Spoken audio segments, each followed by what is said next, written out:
और 18 साल सिंध में रहने के बाद तकरीबन 1974 को दोबारा ज़िला ननकाना के कस्बा सैयदवाला के गांव चक नंबर 1871 में वापस आ गए और यहां मुकीम हो गए। यहां खेती-बाड़ी के साथ मुख्तलिफ काम वगैरह करते रहे। सिंध से चक नंबर 1871 में बरकत अली का ख़ानदान, जिसमें मोहम्मद सरदार, उसका भाई मोहम्मद शरीफ और मोहम्मद मुख्तार और मोहम्मद सिद्दीक और खुशी मोहम्मद शामिल हैं। खुशी मोहम्मद के 5 बेटे थे, मोहम्मद रमज़ान अत्तारी और ग़ुलाम मुस्तफ़ा और जुल्फ़कार अली और अनवर अली और शौकत फराज हैं।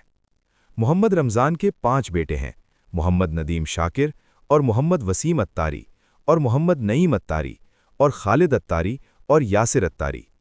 मेरे वालिद मोहम्मद रमज़ान अत्तारी ने अपने बाप खुशी मोहम्मद का खेती बाड़ी में भरपूर हाथ पटाया। आपकी ज़िंदगी तनव्वो और हिम्मत की मिसाल है।